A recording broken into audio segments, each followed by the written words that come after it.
So, Fritz, if you could explain to our audience, and most of our audience, including myself, I'm not as familiar, just with a basic definition of what is uh, trauma-based mind control, what is its purpose, and how can you deprogram, or what does it entail? What's the process of deprogramming a person out of this trauma-based mind control? Well, it's a big question. That's why I wrote like 1,200 pages on it. But uh, every method of mind control conceivable is wrapped up in this. So you're working against multiple things. But the reason why it's called trauma-based is they take the ideal time is at 18 months. They take a child and they do horrific trauma. They have been over the centuries, the programmers competing against themselves to see who could come up with the worst trauma. They traumatize these children, these 18-month children, so bad, their mind has three ways to go. One is they can just die. And some children in the programming process just die because the traumas are horrific. Another option for the child is he goes crazy. And that happens to some of the children too. If they have done their selection process properly, and because they look for children that are born with good dissociative ability and are intelligent. And if they find a child that is intelligent and good dissociative ability, what that child's mind can do is it can say, this isn't happening to me, this is happening to somebody else. The mind is so powerful, it can split itself into multiple segments. It can dissociate. It can dissociate that trauma. Now, I think that that's something that the animal kingdom does, because I live in the Midwest, and many, many times I've gone by herds of cattle, and they must be miserable for them. And you look at their face, and you just see this dumb, dissociative look, like they've checked out. They're not even there. They've just mentally checked out. So the ability to dissociate is actually a God-given ability to endure trauma placed within us. That's an ability that's placed there as a survival. Mind split, and the programmers know how to continue splitting the mind, and they know how to find those dissociative pieces. And then they take those dissociative pieces and they make those dissociative pieces into people and parts and program parts. And so let's say we're talking about a child has been thrown into a well and left there for days, and he's like 5 years old, and he's abandoned in this dark, cold hole, and he has manure thrown on his head, and people piss on him, whatnot. And he's already dissociative. He's already a multiple. So his ability to deal with this trauma is for the mind to split some more. So when that whole trauma is done, the programmer has techniques to find those dissociative pieces. So now he finds a strong dissociative piece. The first splits are the strongest. The later splits are the weaker ones.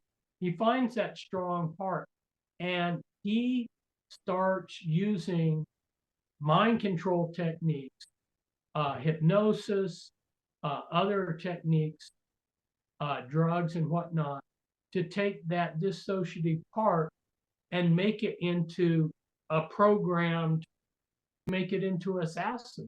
Maybe he wants to make it into something else. And that part will not have a comprehensive picture of the outside world. It will just basically be that program. And there will be triggers that are embedded into that disassociative part that they can trigger that. So let's say they've made it into an assassin. Well, then they say that, and usually the triggers are 3 parts so that it can't be inadvertently triggered. So they give the 3 triggers to activate that assassin. That part comes up and does his job. He's just doing his job as he's been trained. He has no bigger context when that got up onto the roof and pointed a gun at, and he very well could have been under trauma-based mind control, and he was just doing his job. Right. His job was to get up there and point that gun at Trump. And no bigger context of, well, they're going to shoot me if I do this, or this is going to happen. He just simply did his job. You know what I mean? All this other mind control is built upon that dissociation.